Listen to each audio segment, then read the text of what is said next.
ఈరోజు మనం డిస్కస్ చేయబోయే టాపిక్ మీనా టు నాడీలో జీవ శరీర అనే కాన్సెప్ట్. ఇప్పటిదాకా దాదాపు 2 మేజర్ పిల్లర్స్ ఉత్తమ ద్రేకాణము, తర్వాత నక్షత్ర దిగ్బలం ఫినిష్ చేసినాము.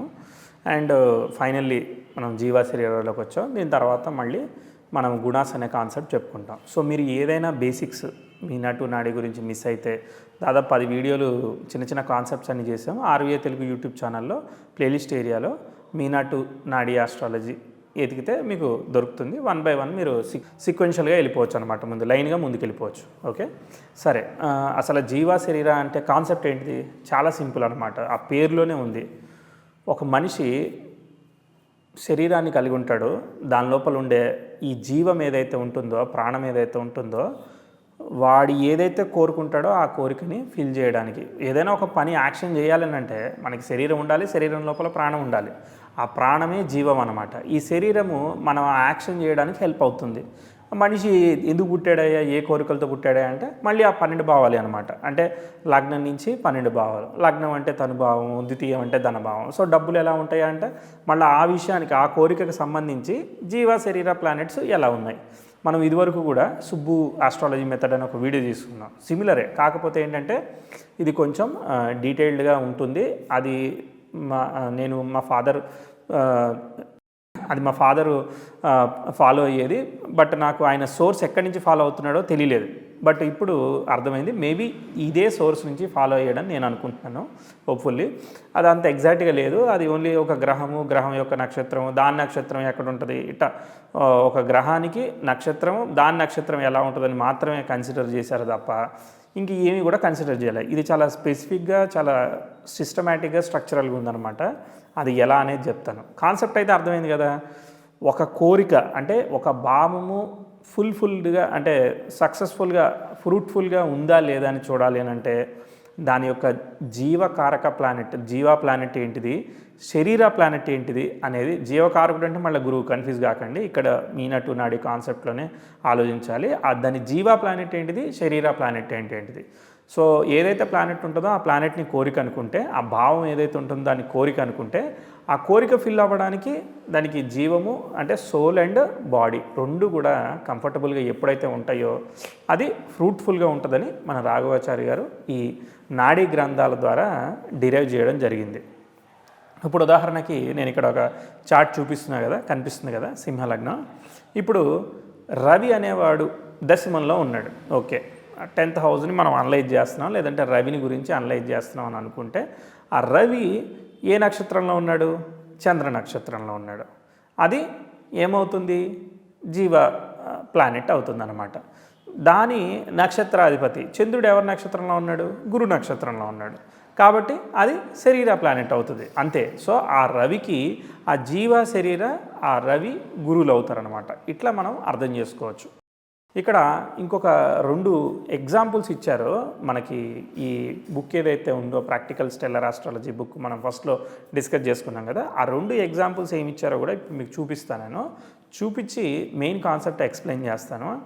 నేనేం చేశానంటే మీనా టు నాడీ సంబంధించి ఒక ఎక్సెల్ క్యాలిక్యులేటర్ చేశానని చెప్పాను కదా, దానిలో క్యాలిక్యులేషన్ చేసినప్పుడు మనం ఎలా ఈజీగా, వీళ్ళు చెప్పిన రూల్స్ అన్నీ కొంచెం కన్ఫ్యూజింగ్ కాకుండా ఎలా ఈజీగా క్యాలిక్యులేట్ చేయొచ్చు అని ఒక చిన్న క్యాలిక్యులేటివ్ మెథడ్ని ఐడెంటిఫై చేశాను. అది నేను మీకు ఈజీగా అర్థమయ్యేటట్టు ఎక్స్ప్లెయిన్ చేస్తాను. అంటే ఇప్పుడు ప్రతి దానికి కూడా మనం జీవ శరీర రాసుకోవాలంటే చాలా టైం పట్టేస్తుంది అనమాట. సో అంత టైం పట్టకుండా మనం సింప్లిఫైడ్గా టక్కున చూడగానే కూడా ఎలా చెప్పేలాగా మనం, ఎందుకంటే నాడీ ఆస్ట్రాలజీ అంటేనే చాలా సో క్విక్ అనమాట.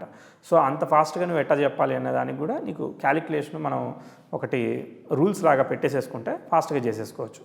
సో ఈ ఎగ్జాంపుల్స్, 2 ఎగ్జాంపుల్స్ ఎట్లా చెప్తున్నారు అంటే రకరకాల నాడీ గ్రంథాల నుంచి వీళ్ళు డిరైవ్ చేశారు కాబట్టి మల్టిపుల్ వ్యూస్ ఉంటూ ఉంటాయి. ఒక ఆథర్ ఏమో ఒక రకంగా చెప్తుండొచ్చు, ఇంకో ఆథర్ ఇంకో రకంగా చెప్తుండొచ్చు.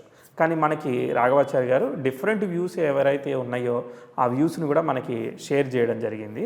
ఇది నక్షత్ర నాడి కాబట్టి అన్నీ కూడా నక్షత్రాలతోనే మాట్లాడతారు. ప్రస్తుతానికి ఆ ఎగ్జాంపుల్ రాశి బేస్ చేసుకుని ఉన్నాయి, చూపిస్తాను నేను.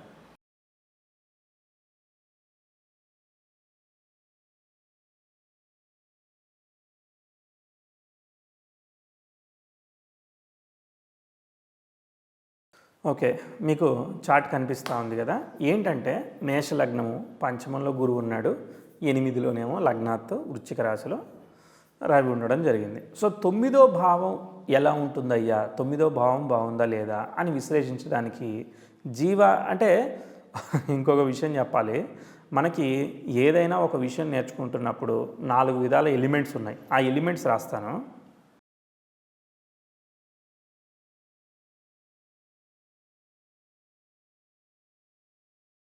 ఇప్పుడు మీనాటు నాడి కావచ్చు, లేదనంటే జీవ శరీర కావచ్చు, ఏదైనా అసలు బేసిక్ ఏంటిది? బేసిక్ ఏంటిదనంటే బేసిక్ ఇంట్రడక్షను జీవ శరీర కాన్సెప్ట్ని యూజ్ చేసుకుని ఒక భావం పూర్తిగా ఫలవంతమైన ఫలితాన్ని ఇస్తుందా లేదా అనే విషయాన్ని చాలా కాన్ఫిడెంట్గా చెప్పేదానికి అవకాశం ఉంటుంది. అదే బేసిక్ కాన్సెప్ట్. ఏంటిది? ఒక నక్షత్రము, దాన్ని వెరిఫై చేయాలి, అది రకరకాల ప్రొసీజర్ ఉంటుంది కదా, ఆ ప్రొసీజరే మనకి ఇక్కడ కాన్సెప్ట్ అనమాట. ఎలా స్టెప్ బై స్టెప్ ఎలా వెళ్ళాలనేది ప్రొసీజర్. దానికి క్యాలిక్యులేషన్ అంటే ఈ గ్రహం అది ఉంది, లేదంటే దిగ్బలం చూడాలి, దాన్ని ఇంకోటి చూడాలి అనేది ఏదైతే ఉంటుందో ఒక క్యాలిక్యులేషన్ కూడా మనకి రిక్వైర్డ్ అవుతుంది. అది క్యాలిక్యులేషన్.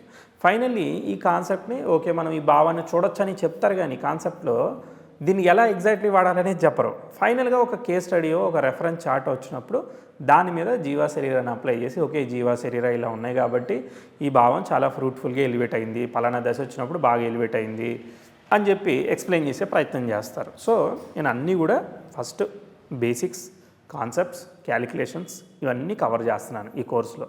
చేసి ఫైనల్గా ఆ 40 ప్రిన్సిపల్స్ ఏవైతే ఉన్నాయో ఆ 40 ప్రిన్సిపల్స్ బుక్లో ఉన్నాయి కాకుండా నేను వేరే చార్ట్స్ తీసుకుని వాటి మీద ఎగ్జాంపుల్స్ ఇచ్చే ప్రయత్నం చేస్తాను. అప్పుడు మనం కేస్ స్టడీస్తో ఇప్పుడు దాకా నేర్చుకున్న క్యాలిక్యులేషన్ కాన్సెప్ట్ అంతా కూడా ఇంప్లిమెంట్ చేస్తాం కాబట్టి బాగా కమాండ్ వచ్చేస్తుంది.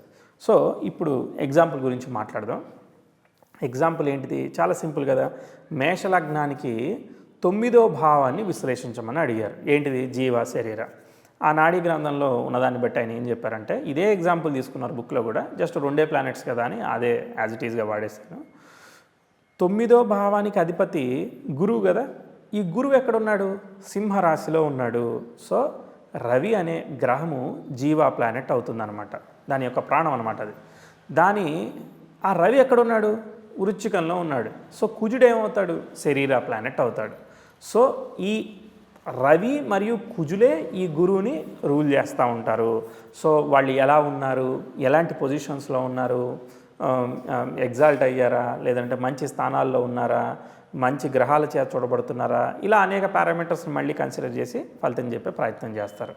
ఈ విధంగా రాశిని బట్టి ఒక కాన్సెప్ట్ని ఆ నాడీ గ్రంథాల మధ్య నుంచి ఎక్స్ప్లెయిన్ చేయడం జరిగింది. ఓకే, ఇదే ఫైనల్ కాన్సెప్ట్ కాదు, ఇలా ఒపీనియన్ డిఫరెన్సెస్ ఉన్నాయి డిఫరెంట్ ఆథర్స్ మధ్యలో అని మనకు ఒక ఎగ్జాంపుల్ ఇచ్చారు. ఇది ఒక ఎగ్జాంపుల్. ఇంకో ఎగ్జాంపుల్ అది కూడా చూపిస్తా.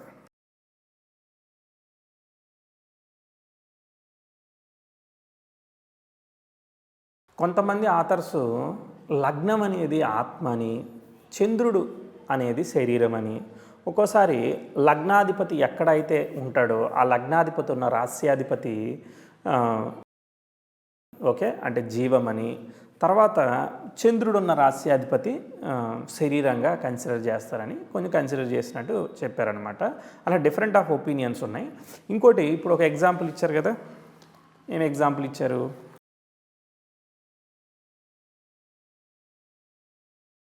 మేషలగ్నానికి చతుర్థాధిపతి అయిన చంద్రుడు 6లో ఉన్నాడు, కన్యలో ఉన్నాడు, దానికి అధిపతి బుధుడు కదా. ఇప్పుడు ఈ గ్రహం మాతృకారక గ్రహం అయింది. సో కారకులను ఐడెంటిఫై చేయడానికి అంటే ఇప్పుడు ఒక ఆయన వచ్చి నాకు వివాహం గురించి చెప్పమని అడుగుతాడు, లేదంటే తల్లి ఆరోగ్యం గురించి చెప్పమని అడుగుతాడు, లేదంటే ఫాదర్తో ఎలా ఉంటుంది, ఇన్హెరిటెన్స్ వస్తుందా, పితృభావం ఎలా ఉంది, ఇట్లాంటివి అడుగుతారు. అలాంటప్పుడు కారక గ్రహాన్ని తీసుకుంటారు. ఒక మనిషి గురించి విశ్లేషించాలంటే దాని కారక గ్రహాన్ని వెరిఫై చేస్తారు కదా, అలా కారక గ్రహం గురించి ఎలా అనలైజ్ చేయడానికి జీవ శరీర కాన్సెప్ట్ ఎట్లా అప్లై చేస్తున్నారు అనేది ఈ ఎగ్జాంపుల్ అనమాట. ఇక్కడ చార్ట్లో ఎక్కడున్నాడు? చంద్రుడు కన్యలో బుధుడి యొక్క రాశిలో ఉన్నాడు. సో ఈ బుధుడి రాశిలో ఉన్నాడు కాబట్టి ఈ చంద్రుడు మాతృకారకుడు కదా, కారకుడి యొక్క జీవ ప్లానెట్ బుధుడు అవుతాడు, అంటే బుధుడు రాశి అధిపతిని. తర్వాత 4th హౌస్ మదర్ని రిప్రజెంట్ చేస్తుంది కాబట్టి ఆ చంద్రుడున్న రాశి నుంచి మళ్ళీ 4 రాశులు కౌంట్ చేసి దాన్ని మళ్ళీ శరీర ప్లానెట్గా కన్సిడర్ చేశారు.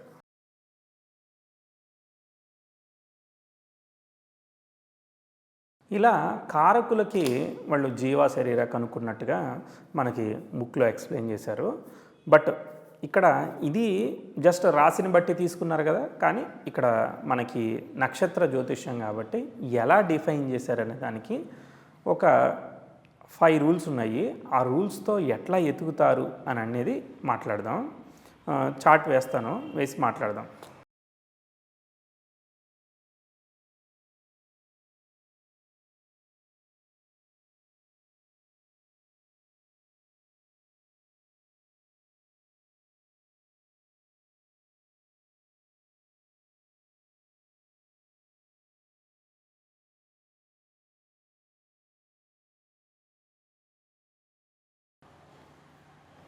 జీవ శరీర కనుక్కోవడానికి ఫస్ట్ గ్రహ బలం కనుక్కోవాలి.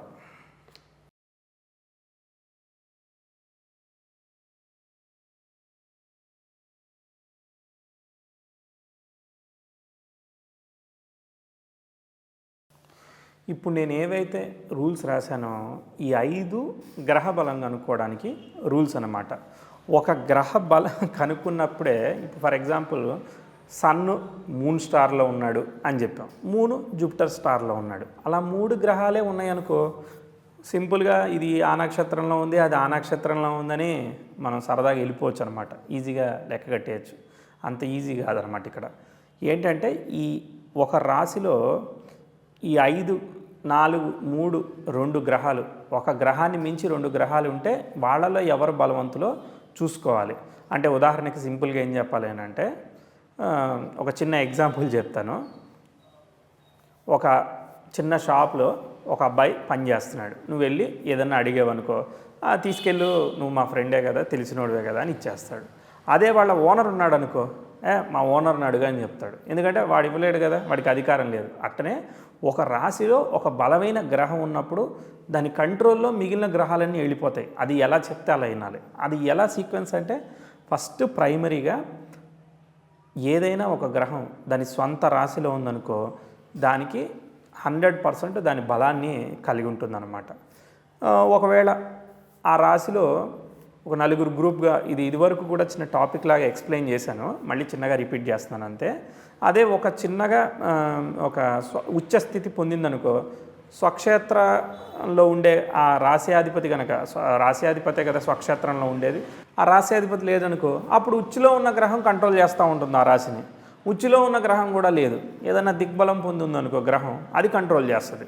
ఇంకో గ్రహం స్వనక్షత్రంలో ఉందనుకో, అది కంట్రోల్ చేస్తుంది. అలా ఒకదాని తర్వాత ఒకటి కంట్రోల్ చేస్తాయి.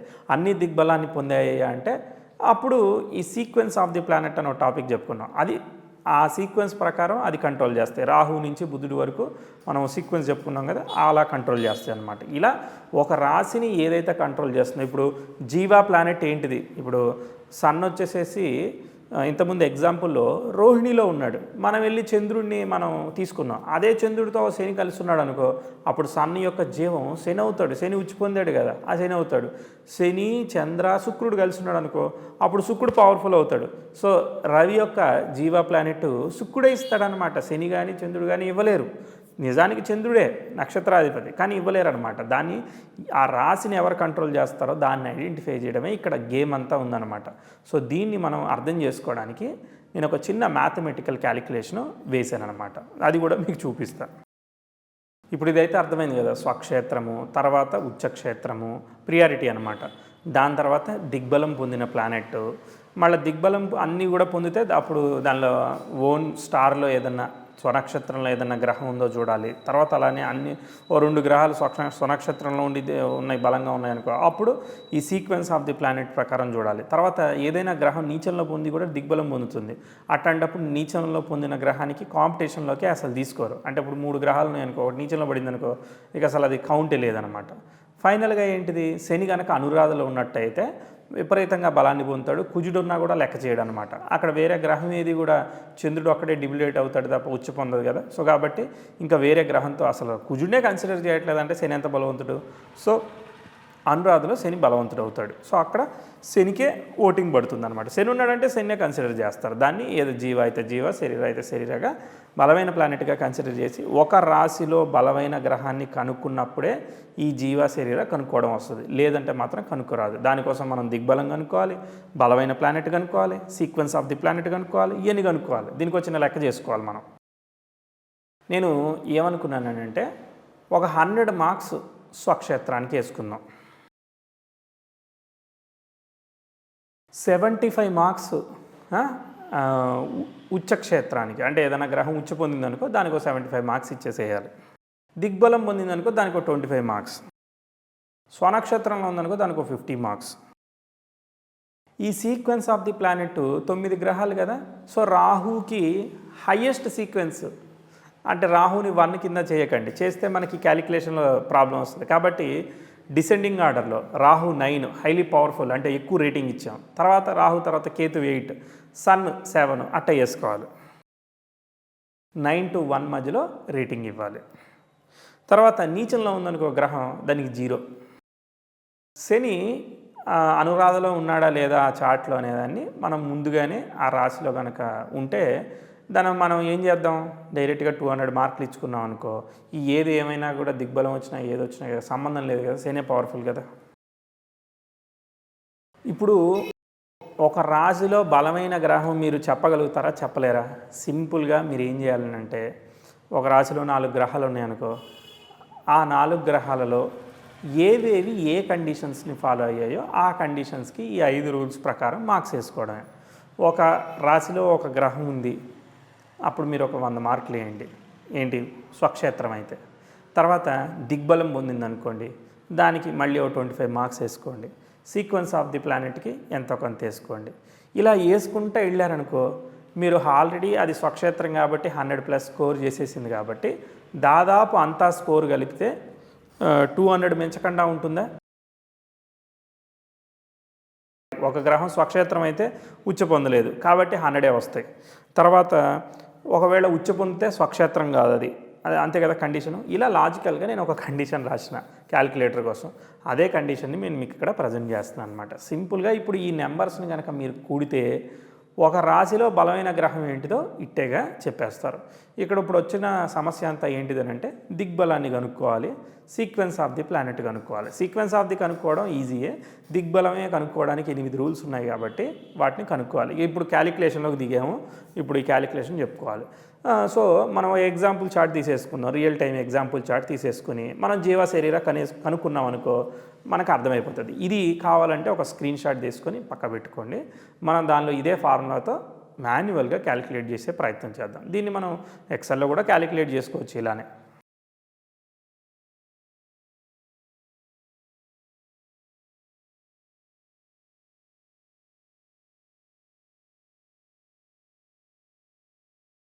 మీనాట్ టు నాడీ సిస్టంలో ప్లాసిడస్ భావ సిస్టమ్ పెద్దగా పట్టించుకోరు కాబట్టి మనకి అది ఆ భావంలో ఉందా ఈ భావంలో ఉందా అసలు ఇబ్బందే లేదు. లగ్నం నుంచి తీసుకుని ఆయన లగ్నాధిపతి ద్వితీయాధిపతి చంద్రుడు అవుతాడు. మిథున లగ్నం తీసుకుంటే ద్వితీయాధిపతి చంద్రుడు అవుతాడు. మ్యాచ్ లగ్నం తీసుకుంటే ద్వితీయాధిపతి శుక్రుడు అవుతాడు. అంతే, అది 1వ భావం 2వ భావం సంబంధం. లగ్నం ఎక్కడ పడింది, లగ్నం నుంచి కౌంట్ చేసుకుంటే వెళ్ళిపోతుంది. చాలా సింపుల్ అనమాట. సో ఒక్కసారి ప్లానెట్స్కి రాసుకున్నాం అనుకో, సేమ్ హౌజెస్ కూడా రాసుకోవడం చాలా ఈజీ. అవే ఫస్ట్ హౌజు ఇప్పుడు మిథున లగ్నానికి లగ్న చతుర్థాధిపతికి జీవకారక, అలానే శరీరకారక ప్లానెట్లని మనం రాసేసుకోవచ్చు అనమాట ఈజీగా. బుధుడికి జీవ శరీరం రాసావంటే నువ్వు 1 and 4th హౌస్కి మిథున లగ్నానికి వచ్చేసినట్టే అనమాట. అంత సింపుల్ అనమాట. ఓకే, సో నేను ప్లానెట్స్ కనుక్కోవడం చూపిస్తాను, సేమ్ అదే హౌజెస్ కూడా కన్సిడరేషన్ అవుతుంది. సో మనం ఎలా పెట్టుకోవచ్చు అంటే 1 and 4th house for mercury అని పెట్టుకోవచ్చు అనమాట. సో ప్లానెట్స్ అన్ని సీక్వెన్షియల్గా రాసుకొని పోయి దాని ప్రకారం పెట్టుకోవచ్చు. సో చార్ట్ డ్రా చేస్తాను. మనం ఈ మీనాటు నాడి అన్ని ఎగ్జాంపుల్లో కూడా అదే మిథున లగ్నం తీసుకుంటున్నాం కదా అని తీసుకుంటున్నాను. సో చెప్తాను. నేను డిగ్రీస్ వేస్తున్నాను, మనకి నక్షత్రాలు డిగ్రీస్ వేస్తే తెలిసిపోతాయిగా, నేను కూడా చెప్తాలే, ఇబ్బంది లేదు.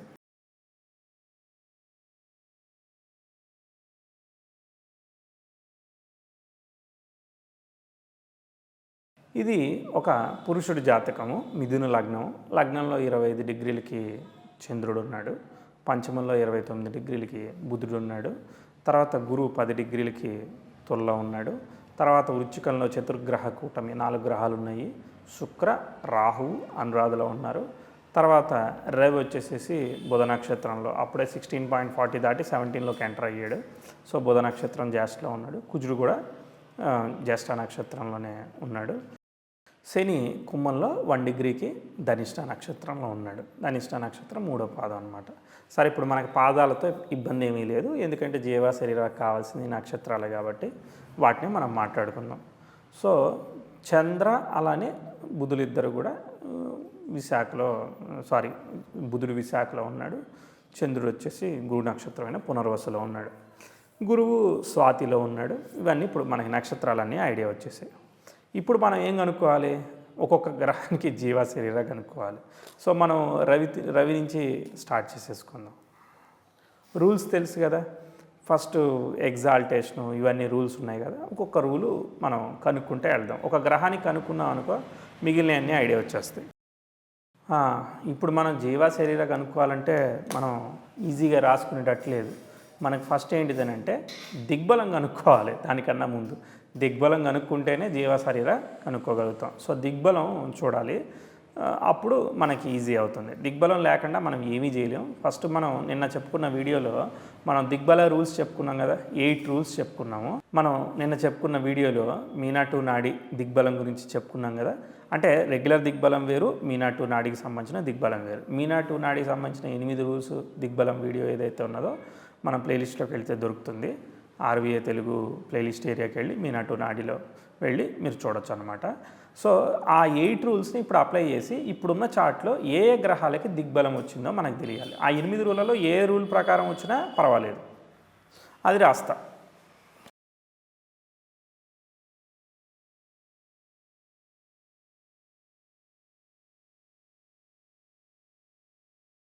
గురువు అనే గ్రహం లగ్నాధిపతి అయిన బుధుడితో కలవడం వల్ల దిగ్బలం వచ్చింది. లగ్నంలో కనుక గురువు ఉంటే దిగ్బలం పొందుతాడు కదా గురు బుధులు. కాబట్టి గురువుతో కలవడం, బుధుడు కలవడం, అందులోనూ లగ్నాధిపతి ఫస్ట్ లార్డ్ కలవడం వల్ల దిగ్బలం వచ్చేసింది. చంద్రుడు చతుర్థంలో దిగ్బలం పొందుతాడు. ఇప్పుడు చంద్రుడు గురువు నక్షత్రంలో ఉంటే గురువుతో పాటు బుధుడు కలిసి ఉన్నాడు కాబట్టి చతుర్థాధిపతితో కలిసి ఉన్నాడు, కనెక్షన్ వచ్చేసింది. కాబట్టి అప్పుడు దిగ్బలం వచ్చింది. చతుర్థాధిపతితో కలిసి మళ్ళీ గురువు ఆ యొక్క చంద్రుడిని ఆస్పెక్ట్ చేయడం, కాబట్టి డెఫినెట్లీ చంద్రఘాట్ దిగ్బలం. కుజుడు, రవి, కేతువు వీళ్ళందరూ ఎలా దశమంలో దిగ్బలాన్ని పొందుతారు. రవి ఆక్యుపైడ్, కుజ ఆక్యుపైడ్ బుధ నక్షత్రం అయితే బుధుడు ఎవరితో పాటు ఉన్నాడు? దశమాధిపతి అయిన గురువుతో ఉన్నాడు ఈ చాట్లో. కాబట్టి రవికుజులు ఇద్దరికీ కూడా దశమాధిపతి సంబంధం బుధుడి ద్వారా రావడం వల్ల రవికుజులు ఇద్దరు దిగ్బలం పొందారు. శని సప్తమంలో దిగ్బలం పొందుతాడు కదా. శని ఎప్పుడైతే గురువు చేత సప్తమాధిపతి అయిన శని చేత చూడబడ్డాడో డెఫినెట్లీ దృష్టి ద్వారా దిగ్బలం పొందాడు. రాహువు శని నక్షత్రంలో ఉంటే శనిని గురువు సప్తమాధిపతి చూడడం వల్ల రాహువు కూడా దిగ్బలం వచ్చింది. బుధుడు స్వయంగా లగ్నాధిపతి అయినంత మాత్రాన దిగ్బలం కాదు. లగ్నం నుంచి ఒక గ్రహం చూడాలి. నాకు తెలిసి ఆ రూల్స్లో ఏది కూడా చూస్తాను, ఆగండి. నాకు తెలిసి అయితే బుధుడికి దిగ్బలం రాలేదు. శుక్రుడికి చతుర్థంతో కనెక్షన్ రావాలి. శుక్రుడికి చతుర్థంతో కనెక్షన్ అంటే శుక్రుడు చతుర్థంలో లేడు, చతుర్థాధిపతితో లేడు. ఇప్పుడు ఒక డౌట్ వస్తుంది, బుధుడు భిన్నపాదంలో ఉండి శుక్రుడిని కలుస్తాడు కదా అని అంటే నేను అదే డౌట్ వచ్చింది, కనెక్ట్ రాదట. సో శుక్రుడు దిగ్బలం పొందలేదన్నమాట. శుక్రుడు చతుర్థాధిపతితో అసలు ఏ విధమైన కనెక్షన్ అంటే బుధుడితోనే కనెక్షన్ రావాలి కదా. సో బుధుడితో ఏమీ లేడు.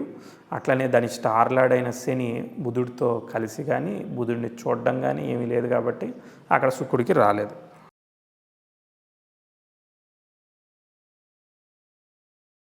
ఇంకెవరున్నారు? కేతువు రవి నక్షత్రంలో ఉన్నాడు కదా. సో రవిని గురువు చూడడం కానీ కలవడం కానీ కేతువుని అసలు దశమాధిపతి చూడడం కానీ దశమం నుంచి ఒక గ్రహం కేతువుని చూడడం కానీ ఇట్లాంటివి ఏమీ జరగలేదు కాబట్టి డెఫినెట్లీ దిగ్బలం రాలేదు. సో మనకి శుక్రుడికి, కేతువుకి, బుధుడికి తప్ప మనకున్న నాలెడ్జ్ ప్రకారం మిగిలిన అన్ని గ్రహాలకి దిగ్బలం వచ్చేసింది. కాబట్టి దిగ్బలం ఎందుకు కనుక్కున్నాం? ఒక రాశిలో ఏదైతే బలమైందో ఆ బలం తెలుసుకోవాలి. మల్టిపుల్ ప్లానెట్స్ ఉన్నప్పుడే ఇప్పుడు మనకి ఛాలెంజింగ్.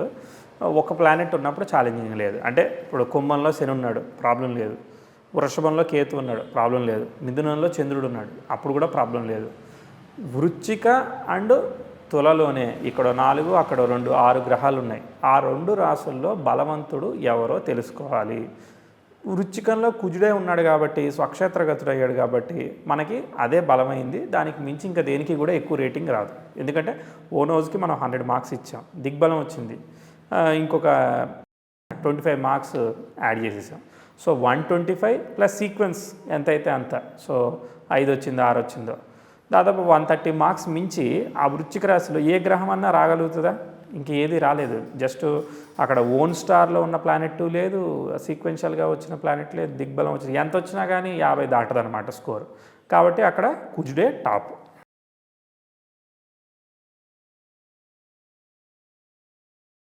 తర్వాత అక్కడ నీచంలో ఏ గ్రహం లేదు. తర్వాత శని అనురాధలో లేడు కాబట్టి డెఫినెట్లీ కుజుడే టాప్ అనమాట. నెక్స్ట్ తులలో గురువు, బుధుడు ఉన్నాడు. గురువు మనకి దిగ్బలం పొందుతాడు. సీక్వెన్స్ ఆఫ్ ద ప్లానెట్లో బుధుడే లాస్ట్లో ఉంటాడు. ఈ తులలో గురువే టాప్.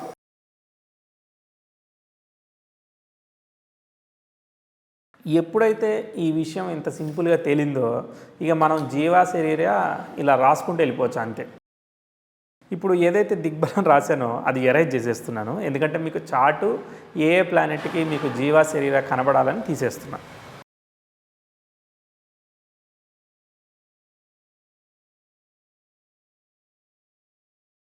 కేతువు, శుక్రుడు, బుధుడు వీళ్ళకే మనకి దిగ్బలం రాలే, మిగిలిన అన్ని ప్లానెట్స్కి వచ్చేసాయి. ఇప్పుడు జీవా శరీర అన్ని ప్లానెట్స్కి వరుసగా రాసుకుంటూ వెళ్ళిపోదాం.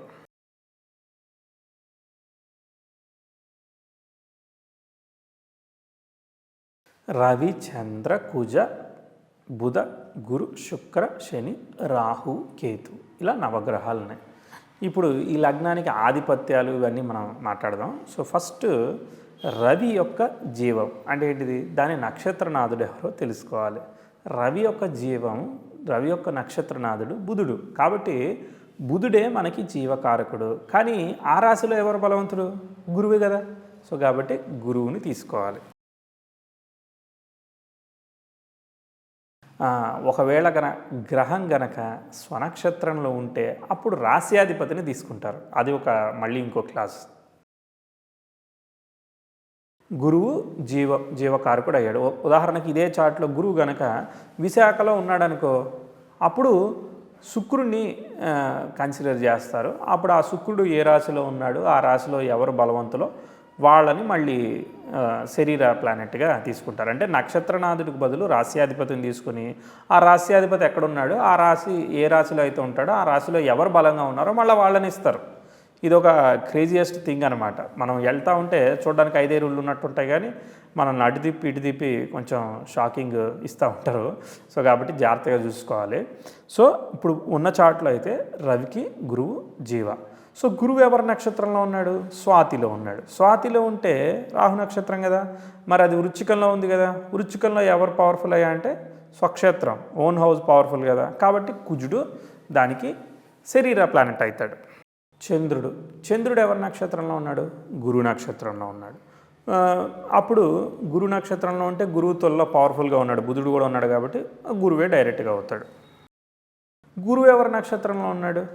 స్వాతి. మళ్ళీ అంటే స్వాతి అంటే మనం రాహుని వేసుకోకూడదు, కుజుడినే రాసుకోవాలి. అలానే మళ్ళీ కుజుడు ఎవరి నక్షత్రంలో ఉన్నాడు? బుధ నక్షత్రంలో ఉన్నాడు. అంటే బుధుడు అంటే గురువు అనమాట. ఆ రాశిలో గురువు పవర్ఫుల్. మళ్ళీ గురువు ఎవరి నక్షత్రంలో ఉన్నాడు? మళ్ళీ కుజుడు యొక్క రాశిలో ఉన్న రాహు నక్షత్రంలో ఉన్నాడు. సో కుజుడు అక్కడ ఉన్నాడు కాబట్టి కుజుడు పవర్ఫుల్. బుధుడు ఎవరి నక్షత్రంలో ఉన్నాడు? గురు నక్షత్రంలో ఉన్నాడు. గురువు ఆ రాశిలో గురువే పవర్ఫుల్ కాబట్టి గురువే అవుతాడు. గురువు మళ్ళీ ఎక్కడున్నాడు? రాహు నక్షత్రంలో ఉన్నాడు, మళ్ళీ కుజుడు. గ్రహాలన్నీ అక్కడే ఉన్నాయి కదా, అక్కడక్కడే తిరుగుతున్నాయి. గురువు ఎవరి నక్షత్రంలో ఉన్నాడు? రాహు నక్షత్రంలో ఉన్నాడు, కుజరాశిలో ఉన్నాడు, కుజుడు అక్కడే ఉన్నాడు కాబట్టి మళ్ళీ గురువు యొక్క జీవా ప్లానెట్ కుజుడు అవుతాడు. కుజుడు ఎవరి నక్షత్రంలో ఉన్నాడు? బుధ నక్షత్రంలో ఉన్నాడు, మళ్ళీ గురువు అవుతాడు. సో ఇప్పుడు రవి నుంచి గురువు వరకు రాసుకున్నాం. శుక్రుడికి చూద్దాం. శుక్రుడు శని నక్షత్రంలో ఉన్నాడు, శని ఒక్కడే ఉన్నాడు కాబట్టి శుక్రుడికి శని జీవా ప్లానెట్ అవుతాడు. శని ఎవరి నక్షత్రంలో ఉన్నాడు? కుజ నక్షత్రంలో ఉన్నాడు. కుజుడు ఎక్కడ ఉన్నాడంటే వృశ్చికంలో ఉన్నాడు, ఆయనే పవర్ఫుల్ కాబట్టి కుజుడు అవుతాడు. శని నక్షత్రనాథుడు కుజుడైనందు వరకు కాలేదు, కుజుడు తన రాశిలో బలంగా ఉండడం వల్ల అయ్యాడు. శని కుజ నక్షత్రంలో ఉన్నాడు కాబట్టి కుజుడు మనకి ఎవరు? జీవా ప్లానెట్ అయ్యాడు. కుజుడు ఎవరి నక్షత్రంలో ఉన్నాడు? బుధ నక్షత్రంలో ఉంటే మళ్ళీ గురువే, ఎందుకంటే తులలో గురువు బలవంతుడు. రాహు శని నక్షత్రంలో ఉన్నాడు, శని ఒకడే ఉన్నాడు కాబట్టి శని అయ్యాడు. శని కుజ నక్షత్రంలో ఉన్నాడు, కుజుడు ఓన్ సైన్లో ఉన్నాడు, పవర్ఫుల్ కాబట్టి కుజుడు అవుతాడు. కేతువు రవి నక్షత్రంలో ఉన్నాడు, రవి నక్షత్రంలో ఉంటే మనకి పవర్ఫుల్ ప్లానెట్ కుజుడు. కుజుడు బుధ నక్షత్రంలో ఉన్నాడు, పవర్ఫుల్ ప్లానెట్ ఇంతుల గురువు. అమ్మయ్య, ఇప్పుడు మనం జీవ అండ్ శరీర ప్లానెట్స్ని ఐడెంటిఫై చేసాం. ఉదాహరణకి చతుర్థం అంటే చతుర్థము చతుర్థ కారకుడిని మనం వెరిఫై చేయాలనుకో, అప్పుడు చతుర్థ కారకుడైన చంద్రుడిని, తర్వాత చతుర్థాధిపతి బుధుడిని, దశానాథుడిని మనం అనలైజ్ చేసుకోవాలి. అంటే జస్ట్ ఎగ్జాంపుల్ చెప్తున్నాను. ఇప్పుడు ఈ జాతకుడికి బుధ దశ జరుగుతూ ఉంది. బుధుడు ఎలా ఉన్నాడో చూద్దాం. బుధుడు గురువు అలానే జీవా ప్లానెట్ అయితే కుజుడు శరీర ప్లానెట్ అయ్యారు. సో మనకి ఒక 5 రూల్స్ ఇచ్చారు ఎలా అనలైజ్ చేయాలి ఈ జీవా శరీర గురించి. ఆ 5 రూల్స్ ఏంటిదో నేను మీకు రాస్తాను. ప్రిడిక్షన్ చేయడానికి ఈ 5 రూల్సే చాలా ఇంపార్టెంట్. ఇవి అర్థమైనవి అని అంటే మనం జీవా శరీరాతో ప్రిడిక్షన్ చేయగలుగుతాం, ఆ భావం బాగుందా లేదా కూడా అనలైజ్ చేయగలుగుతాం. సో మనకు ఆ రూల్స్ ఏమి ఇచ్చారో రాద్దాం.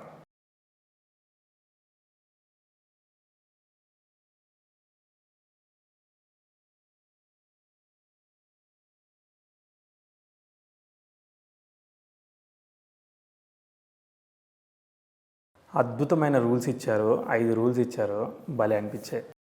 జీవా శరీర ప్లానెట్లు ఎతకడమే కొంచెం ఛాలెంజింగ్ జాబు, ఎతికిన తర్వాత అనలైజ్ చేయడం ఇంకో జాబ్. క్యాలిక్యులేషన్ కావాలి, క్యాలిక్యులేషన్లో మిస్టేక్ చేయకూడదు. క్యాలిక్యులేషన్ కరెక్ట్ చేసినామంటే అనలైజేషన్ కరెక్ట్ చేయాలి, రెండు కరెక్ట్ చేస్తేనే మనకి ఇంత యూసేజ్ అనమాట.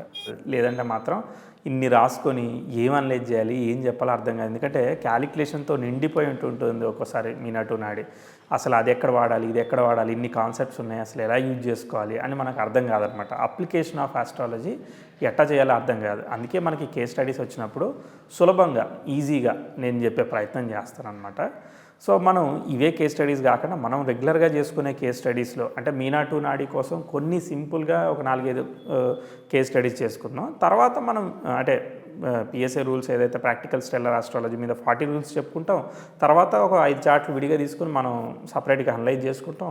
ఇవి కాకుండా మనం ఫుల్ కేస్ స్టడీస్ అనలైజ్ చేసుకుంటాం కదా, వేదిక్, వెస్టర్న్, కేపీ, నాడి ఇలా కలిపి మళ్ళీ మనం అనలైజ్ చేద్దాం. మన దగ్గర ఒకటి పెరిగింది కదా, సో అవి కలిపి అనలైజ్ చేసేటప్పుడు ఓకే ఇది ఎంతవరకు కన్సిడర్ చేయాలనేది మనం మాట్లాడుకుందాం. ఓకే, సో చూద్దాం. ఫస్ట్ రూల్ ఏంటంటే జీవ శరీర ఏవైతే ఆ 2 ప్లానెట్స్ వస్తాయో వాళ్ళిద్దరూ శత్రువులు కాకూడదు. ఇప్పుడు రవిశనులు శత్రువులు అవుతారు, ఇట్లా ఉంటాయి కదా. సో అట్లా శత్రువులు కాకూడదు అనమాట. శత్రువులు అయితే అది అనుకున్నంత స్థాయిలో ఫలితం ఇవ్వదు. ఎందుకంటే ఇప్పుడు ఆ జీవము శరీరము నువ్వు వేసుకున్న చొక్కా నీకు ఎంత కంఫర్టబుల్గా ఉంటే నువ్వు అంత కంఫర్టబుల్గా ఉంటావు. ఎలానో ఈ జీవ శరీర రెండింటి మధ్య రిలేషన్షిప్ ఎంత బాగుంటే ఆ భావం మీద దానికి ఫ్రూట్ఫుల్ రిజల్ట్స్ వస్తాయి అన్నమాట.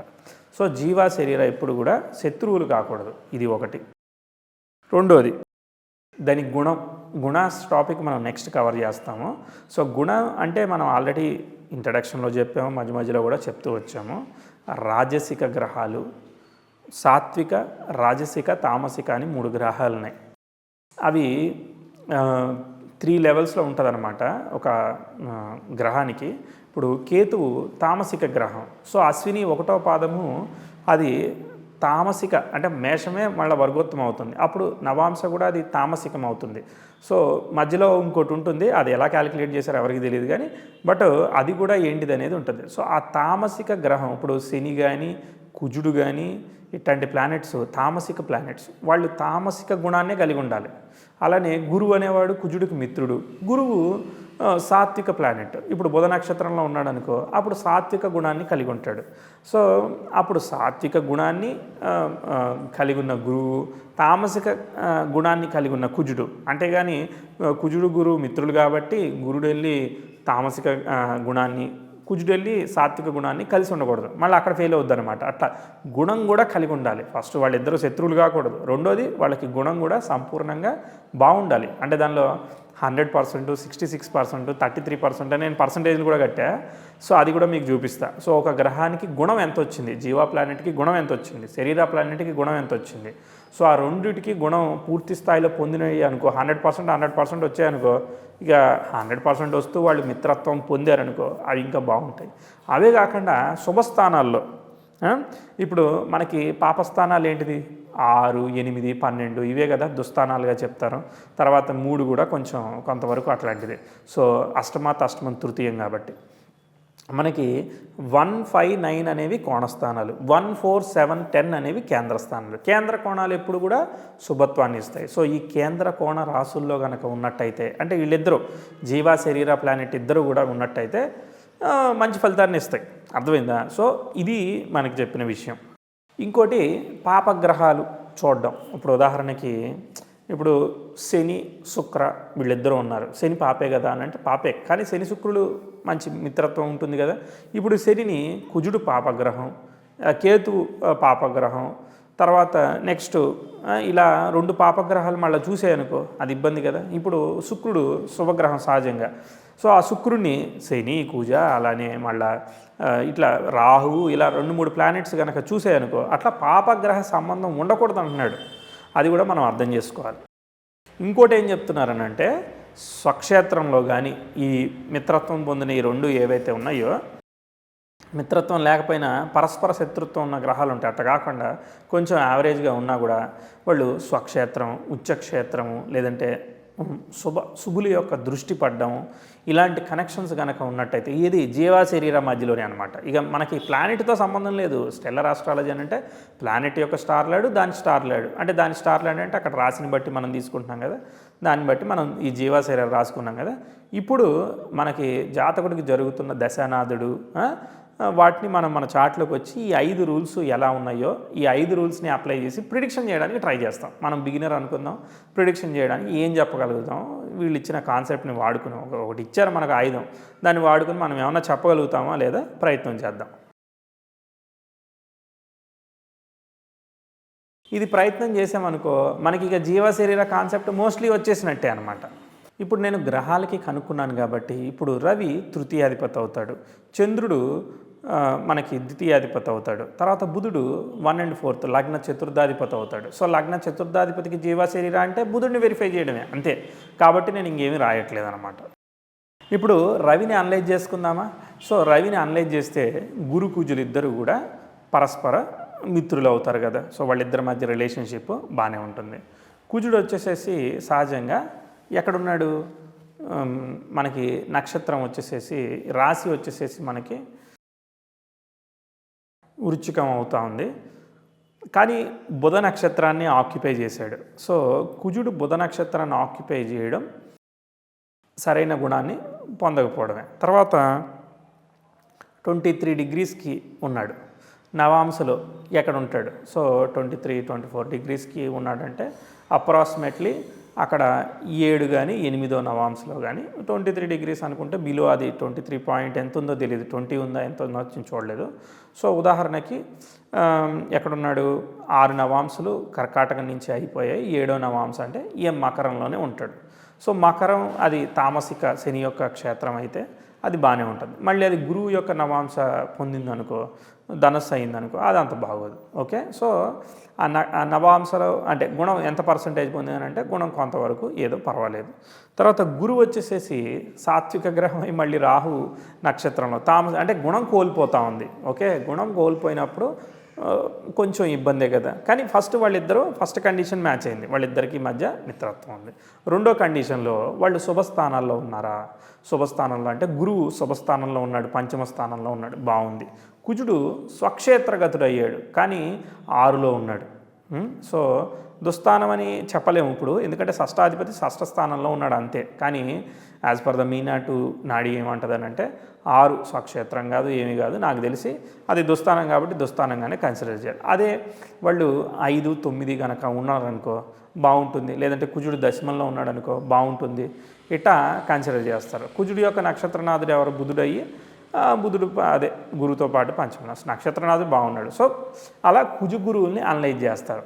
సో ఇప్పుడు మనం రవిని అనలైజ్ చేసే కన్నా దశానాథుడైన బుధుడిని అనలైజ్ చేసుకోవడము, లగ్నాధిపతిని అనలైజ్ చేసుకోవడం. లగ్నాధిపతి కూడా బుధుడే అవుతున్నాడు, లగ్నాధిపతి దశ జరుగుతూ ఉంది.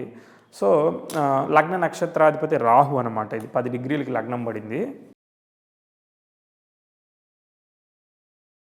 సో రాహుని తర్వాత బుధుడిని మనం అనలైజ్ చేసుకుంటే అసలు ఎలా ఉంటుంది అనేది అర్థమవుతుంది. రాహు యొక్క జీవ శరీరం ఎవరు,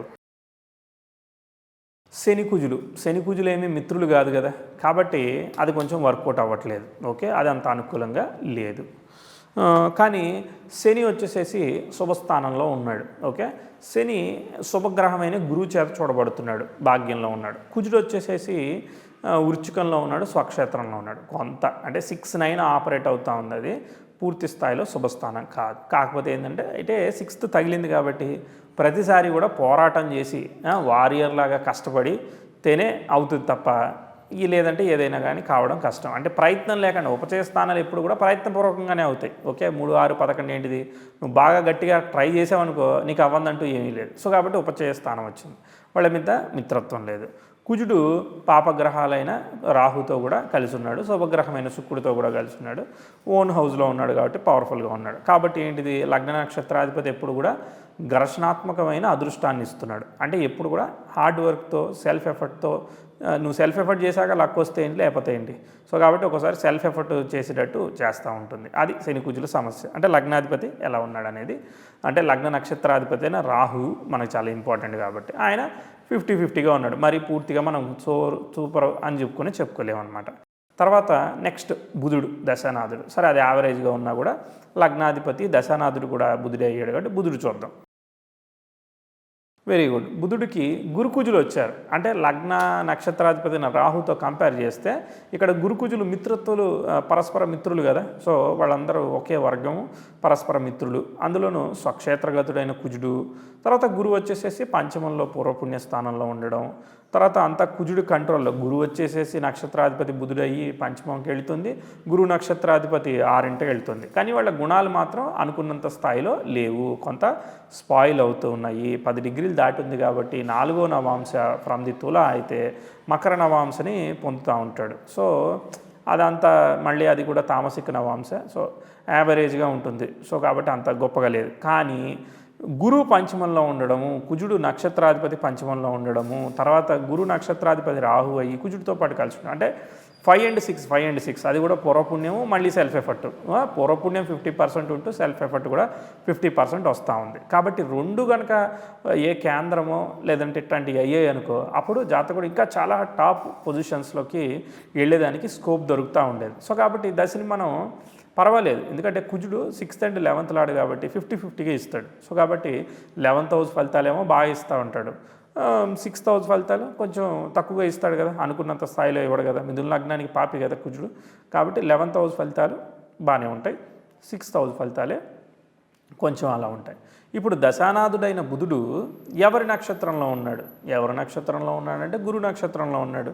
అందుకే మనం ఇవన్నీ చూడకుండానే జీవ శరీరానికి ఆల్రెడీ అప్లై చేశాం కాబట్టి ఈ గురుకుజుల సంబంధం మనం చూసుకున్నట్లయితే మనకు అర్థమవుతుంది. గురుకుజులకి త్రూ రాహు యొక్క నక్షత్రం వల్ల కుజుడు మొత్తం కంట్రోల్కి తీసుకున్నాడు కాబట్టి 6th లార్డ్ కూడా పాపి అవుతున్నాడు కాబట్టి కొన్ని సందర్భాల్లో ఆరోగ్య విషయాల్లోనూ, డ్రైవింగ్లోనూ, ఇట్లాంటి జాగ్రత్తగా ఉండాలి. అయితే కుజుడు స్వక్షేత్రగతుడై పాడవలేదు కాబట్టి భయపడాల్సిన అవసరం లేదు. అంటే కావాల్సినంత ఇమ్యూనిటీ అవన్నీ కూడా జాతకుడికి దొరుకుతాయి. ఓకే, కాబట్టి జనరల్లీ దశ is average, not bad but average. Some part of the దశ విల్ బి వెరీ బెనిఫిషియల్. ఎందుకంటే 11th హౌస్ కూడా కుజుడు ఉండడం వల్ల, బుధుడు కూడా 11th హౌస్ని ఆస్పెక్ట్ చేయడం వల్ల, గురువు కూడా 11th హౌస్ని చూడడం వల్ల, కుజుడు నక్షత్రాధిపతి బుధుడు లగ్నాధిపతి అయ్యి గురువుతో పాటు కలిసి ఉండడం వల్ల, కాబట్టి ఇవన్నీ కూడా పూర్వపుణ్యస్థానాన్ని కూడా తెలియజేస్తూ 6th హౌస్ కర్మస్థానాన్ని కూడా తెలియజేస్తున్నాయి. పూర్వకర్మ 6th హౌస్ కాబట్టి 9th from the 10th పూర్వకర్మ. So కాబట్టి కొంత పూర్వకర్మ కొంత పూర్వపుణ్యము రెండింటినీ కూడా ఈ దశలు తెలియజేస్తున్నాయి. కాబట్టి ఎప్పుడైతే బుధుడిలో కుజుడో బుధుడిలో గురువో ఇట్టా కొన్ని దశాభుక్తులు వచ్చినప్పుడు సిగ్నిఫికెంట్ ఈవెంట్స్ కూడా ప్లేస్ అవుతూ ఉంటాయి. ఇవి జీవ శరీర అర్థం కావాలి. ఎప్పుడైతే బుధుడు సాత్వికమైన ప్లానెట్ ఉన్నాయో దానికి వచ్చే ఆ యొక్క ప్లానెట్స్ అంటే గుణాన్ని కోల్పోకుండా ఇప్పుడు for example letter suppose to say A బుధ దశ ఉంది, బుధుడికి గురువు చంద్రుడు అట్లీస్ట్ రాజసిక ప్లానెట్ వచ్చింది. ఓకే, అది ఆ గుణాన్ని కలిగి ఉంటూ స్పాయిల్ చేయకుండా ఉంటే అప్పుడు బుధుడికి ఇంకెక్కువగా బూస్ట్ అవుతుంది. మంచి స్థానాల్లో ఉచ్చ క్షేత్రాల్లో అట్లా ఉంటాయి. ఇక్కడ ఏమైంది, మనకి శుభస్థానం రావడం ఒక్కటే తప్ప ఇంకా గొప్ప అడ్వాంటేజ్ లేదు. తర్వాత కుజుడిని శని దశమ దృష్టితో మ్యాల్ఫిక్ ఆస్పెక్ట్ చేస్తున్నాడు, అది కూడా ఉండకూడదు కదా. కాబట్టి మనం టూ మచ్గా ఊహించుకోవడానికి లేదు సిచ్యువేషను. బట్ పర్వాలేదు, నాట్ సీరియస్లీ బ్యాడ్ కానీ పర్వాలేదు. ఓకే, ఒక 100 మార్కులకి అప్పుడు ఏమేస్తాం మనం, ఓ 40-45 అంటే ఫెయిల్ ఏమీ కాదు కానీ డీసెంట్గా ప్రయత్నపూర్వకంగా వచ్చే విధంగా పనిచేస్తూ ఉంటుంది. అదే మనకి చాలా ఉచ్చక్షేత్రాలు ఇలాంటివన్నీ కూడా మనకు కనిపించి యోగం కనుక ఫామ్ అయిందనుకో, ఆ రెండింటితో కలిపి ఏదైనా విశేష యోగం ఫామ్ అయిందనుకో అప్పుడు ఇంకా బ్రైట్ రిజల్ట్స్ ఉంటాయి. ఇట్టా అంటే నాకు వచ్చిన వేలో నేను అనలైజ్ చేయడానికి ప్రయత్నం చేశాను.